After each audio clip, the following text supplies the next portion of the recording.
What's happening, guys? Welcome back to the channel and welcome back to another video. Today it is it's just about the 2-month mark since I've owned my M2, which is just crazy to think that I've only had this car for 2 months. It feels like I've had it for a lot longer because of everything that we've done to it so far. But it's now the 2-month mark of owning the M2, 2017 BMW 6-speed manual M2. Not a competition. And so yeah, I figured I would just make a video kind of talking about my thoughts on it and what I like about it and what I don't like about it, and do I recommend this car to other people? Where does it stack up in terms of all the BMWs that I've owned and cars that I've owned? Kind of where does this car stack up in relation to those? And my thoughts on it, my plans on it. But yeah, I guess while we're in here, while we're driving the car, I just want to talk a little bit about the transmission and the driving experience of this car. It's incredible. This car is easily my favorite car that I've owned to date, and I really enjoy the 6-speed manual transmission just for the entire experience aspect of it. When driving this car with the manual, the N55B, the shorter wheelbase, like this car as a package is easily my favorite car because it just kind of delivers on all those fronts. The handling is really good. The response is amazing in this car. And like the feedback that you get from the car in general, driving it is just perfect. Like it's exactly what I was looking for. So the people who generally go for like the F80 or the F82 either want the S55 or they want a little more room in the car. For me personally, I never use the back seats. And this car, actually, I mean, these are usable back seats. There's easily enough room back there. And surprisingly, the trunk is massive in this car. So this thing has a big old badonkadonk in the back. But for anyone who doesn't really know the story, when I bought this car, I wasn't necessarily looking for an M2. I was actually looking for an M4. I was actually going there to look at a specific M4 that they had. And the M4 just didn't really turn out to be what I was looking for. And when I say that, I mean like that particular M4 was just not what I was looking for. It wasn't in very good condition. And I wanted something that was a little more pristine as a starting point because I didn't want it to be too big of a project in terms of like dumb stuff like body panels and bumpers and stuff. I already dealt with that. So long story short, I went there to look for an M4, ended up driving the M2 and fell in love with it. And just about a week prior to me doing this, I had made a video on my friend Matt's car, M2 Ghost, as you guys have seen him on the channel.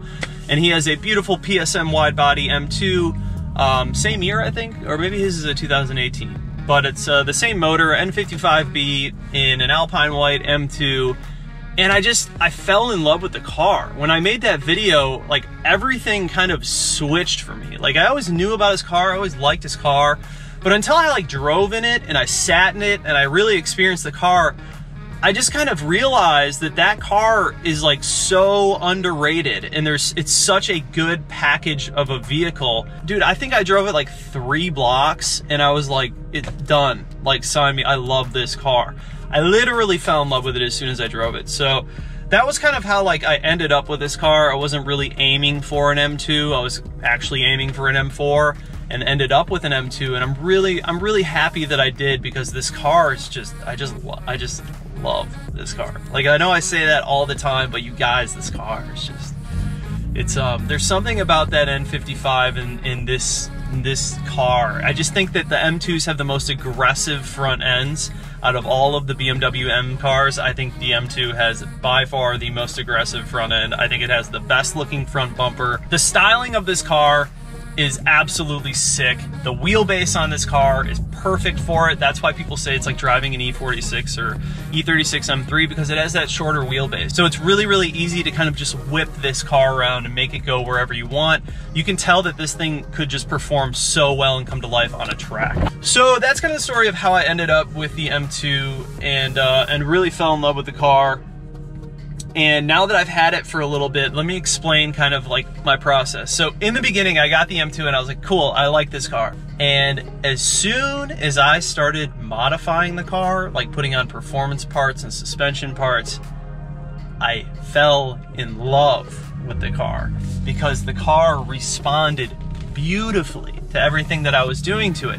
And I really wasn't doing like that. I don't have that much done to this car. It just has a dine-in exhaust, an intake charge pipe, front mount intercooler, the KW Haas kit, like really basic stuff, but that was all it took. Those basic things completely transformed the way that this car drives and the way that it reacts on the road.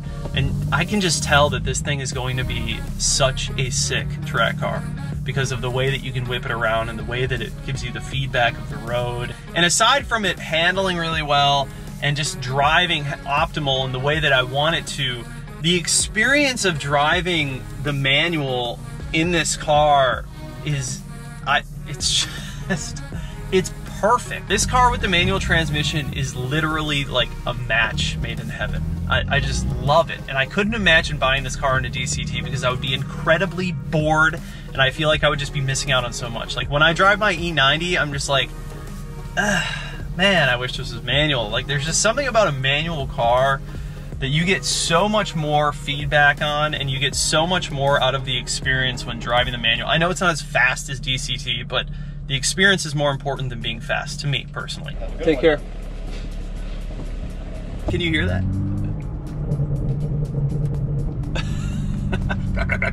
I mean, there's no tune on this car. Like the car is stock. In my opinion, like this is a stock car. Yes, it's got like the charge pipe, it's got the intercooler, it's got the intake and the exhaust, but that's, dude, that's stock. Like, let's be real. Like those aren't like huge performance gains. You're not really like diving into modifying a car until you start tuning it and you're doing downpipes. So the thing that I love about this engine is the turbo noise is very, very pronounced in the N55B. Like it has this kind of jet-like startup sound to it where the turbine, like you can just hear the turbine super, super pronounced on this motor. And I love it. It just sounds mental. And it's got this really, really deep, like throaty tone to it. None of my cars have ever had that tone. Even my S65, like the E90 sounds sick. It's like a supercar. But there's something about the N55B that I love, man. Like I really, really like the way that this engine sounds, especially with an exhaust. And we're gonna do the downpipe soon and the tune, and it's about to get wild, folks.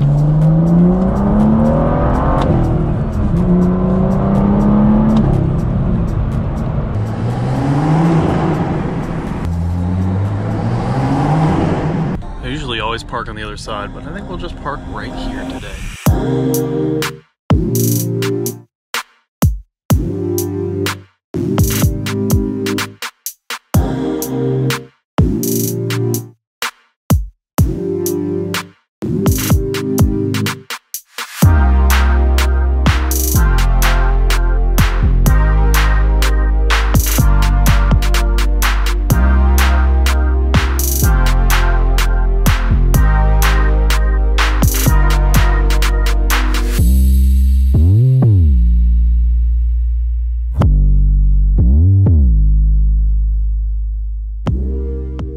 Washing your car during pollen season is like a joke. It's like such a joke. You wash it, it's like yellow in seconds. 2-month ownership review on it so far. Baseline, you guys already know, I love it. I just absolutely love the way that this car, it ticks so many boxes for me, from the styling, the aesthetics of it, the capabilities when it comes to modification. Like there's so many parts for this car and this body style, just the F series in general. There's so many more parts for this car than some of the other BMWs.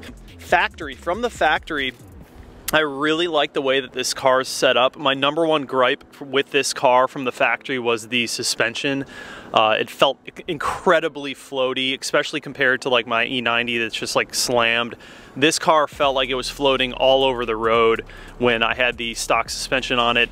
The first thing, when I put the KW Hasket on this car, it completely transformed the car. Like, it changed from me liking the car to me loving the car. The suspension was that crucial. The braking is already fantastic in this car. I'm going to switch up the brake pads. I'm going to upgrade them to a nicer brake pad set. And I think we are coming up on doing some new rotors soon, so I'm probably going to upgrade those as well. But from the factory, this car is really, really well set up. The few things that I knew that I wanted to do would be like the charge pipe, the boost pipe, the turbo inlet pipe, the front mount intercooler, an intake, exhaust, a tune, a downpipe. those are like the things that I made sure that I wanted to cover, and we're almost there. We're almost finished with all those things. I do have a full custom exhaust from Valvetronic, and I'm just waiting on those tips, and once I get the tips, I'm gonna go ahead and finish all that stuff up. But from a pure ownership standpoint, like, this car has been an absolute dream to own. And any of my friends that ask about the car, I just hand them the keys. I'm like, yo, drive the car. Like, you have to drive the M2 to experience it. Now, I personally have not driven an M2 competition, so I have driven an F80 M3 and M4, but I have not driven the S55 in the M2 wheelbase. So I can't really compare the N55B version to the S55 M2 comp, but I will say that this car has plenty of power and torque right out of the gate. It's already just so fast and such a pleasure to drive, even stock. Like, I just found this car to be really, really enjoyable. We also have to understand that I came from like an N20 328, and now I also have the E90 M3, whereas this one was just like a torque monster compared to the E90, where that is more of like a horsepower beast. This one is more of like a torque beast. But in terms of handling, this thing handles really well. I will say that my E90 M3 handled really, really good out of the gate. Like, that car probably handled better than most cars I've ever owned out of the gate. But this one, as soon as I did the suspension on it, it was a night and day difference. Like, doing a suspension on this car completely changes it. So I strongly recommend that if you guys are gonna buy like an M2 like this, do the suspension, man. Even if looking like lower isn't really important to you, just the way that it drives and like the confidence that the car has after you do a proper suspension, game changer. I personally went with the KW Hasket because of the price point, and it was exactly what I needed. I thought it was perfect, and the car turned out great. It looks low enough for me. I don't really want it slammed. Like, that's annoying for daily driving. It's low enough for me, and it handles so well. It drives super comfortably, like exactly what I would want the car to drive like. I'm just a firm believer in those KW Haskets, and I'll probably be doing them on like every car that I ever own if they make the kit for that car. So yeah, 2-month review, I couldn't be happier, you guys. I get a lot of people that ask me, you know, should they buy an M2? Is it worth it? Are the prices right? I think for the price, you're not gonna get into a better performing BMW. I mean, they're just so fun to drive, and they respond so well to the power that's in them. I'm not even lying when I say that I have friends who are now looking into this car because I transformed them. I let them drive the car, and now they're like, dude, I need to buy one. Like, this car is so sick. So there really are just like so many things that I love about this car. The way that it looks, the way that it sounds, the engine, the power, the torque, everything with this wheelbase. Like, it's the perfect package for me. And I think from like a styling standpoint, I just think that this front end is like the sickest front end made by BMW to date. In my opinion, this is just the sickest front end made by BMW to date. I think it looks so good. The way that the M2 front bumper is set up is just like, has so much aggression, and it's so large and like an open mouth. I dig it so much. So my one gripe, which you guys have heard me talk about before, are the seats that you get with the standard M2. So these are essentially just F30 seats. Like, let's be real, they're basically F30 seats. They just have the M embroidered in them. Now, if you get the M2 competition, obviously you get the nicer seats, which are much more like the M4, I believe. So my train of thought is I'm either gonna get M2 competition seats, M3 or M4 seats, and retrofit them into the car, or just do like some Recaro Sportsters or something like that. Not a huge deal, but it is something to note that I feel like BMW just dropped the ball major when it came to the seating in this car. And that's probably why they waited to release the M2 competition with the nicer seats, so people would have incentive to buy that car over this one. The steering wheel is also something I'm gonna be changing to the digital with the M Performance that has just the nicer Alcantara and everything. I do wanna change that up, and that will have the digital display up top and the carbon fiber, like the dry carbon fiber that this car comes with. Other than that, super happy with the interior so far. Don't really have anything that I want to add to it. Really happy with the M Performance shifter. This car, just out of the factory, man, out of the gate, this car is just pretty much everything that I want it to be. Also, I've actually really come to love the stock wheels on this car. I really like the M2 wheels. I think that these wheels suit this car so well. My only thing is that I don't really like the chrome on them. The situation with the wheels is I am buying an aftermarket set of wheels for this car. They are going to be the most expensive wheels that I've ever purchased to date and the nicest wheels that I've ever owned to date. So with that being said, I'm taking my time and making sure that I get the colors that I want on them and the sizing and everything really dialed in. I've learned from buying numerous sets of wheels in the past that you're like throwing your money away anytime that you're buying wheels. Like, you're never gonna get your money back on them. And so it's important that you make sure that you buy the exact ones that you want, especially if they're being custom made like mine. So in the meantime, I've really enjoyed the stock wheels on this car. I think they suit it really, really well, especially with the wheel spacers I just put on. I will be having them, they do have some curb rash on them, so I am gonna have the same company that fixed up my old wheels for the E90 M3. I'm gonna have them refurbish these wheels, fix up the curb rash, and then I'm gonna have them painted all in gloss black because I'm just not a fan of the chrome on there. It is like a classic look, but I just like the all black, and these will be like my backup set of wheels once I get the new ones in. So the new wheels will be happening before summer, by the end of springtime, soon. So after I just put those wheel spacers on, it definitely makes a huge difference in the way that the car just looks overall. It gives it a much meatier stance. I haven't noticed anything as far as like wobbling or any strange alignment issues. So yeah, wheel spacers, if you're looking for an easy way to just kind of get that fitment right with the stock wheels you have, wheel spacers are the way to go. I went 10mm all the way around. But we're sort of getting off topic here, guys. I just want to wrap this 2-month review up. I have had this car for 8 weeks now, maybe a little more. I think it's like 9 weeks. And this is by far my favorite car that I've owned to date. Out of all the cars that I've owned, this is definitely my favorite car that I've owned to date, and I will be hanging on to this thing just because, man, it's just such a killer car. It's a total package for me, like from styling, aesthetics, to the engine, the performance, the way that it handles, the entertainment, the featuring that it has. Like, this is pretty much everything that I've wanted in a BMW since owning different BMWs and making BMW videos. So I'm really, really happy with this car, and I completely vouch for it. If you guys are looking to get into an M2, I strongly suggest just like going out and driving one, because driving one really sold it for me. I drove the M4 before this, and then I drove the M2, and the M2 did it for me. So you guys make your own decisions on that, obviously, but I strongly suggest you just go out to a dealership, find one, and give it a spin. In my opinion, get the manual. That's just me. I like the manual. DCT if you're not into that, but the manual is just incredible in this car, and it's such a blast to drive, man. Once you drive manual, you don't really go back. I would just get kind of bored with the DCT. Before we wrap this up, I'm gonna give you guys some exhaust notes.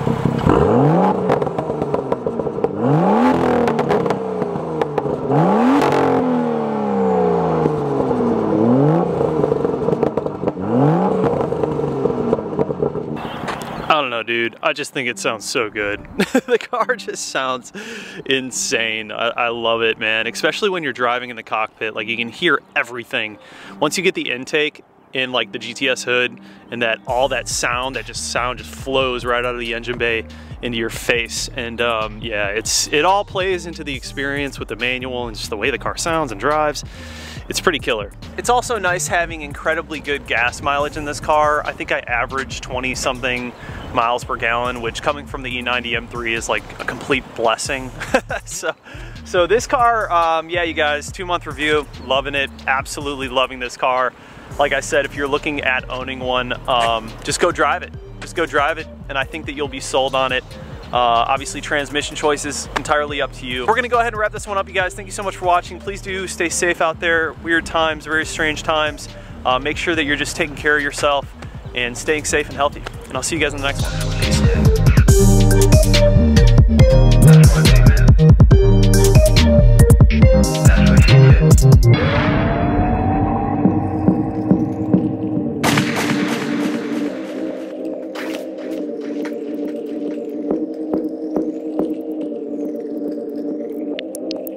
La fin.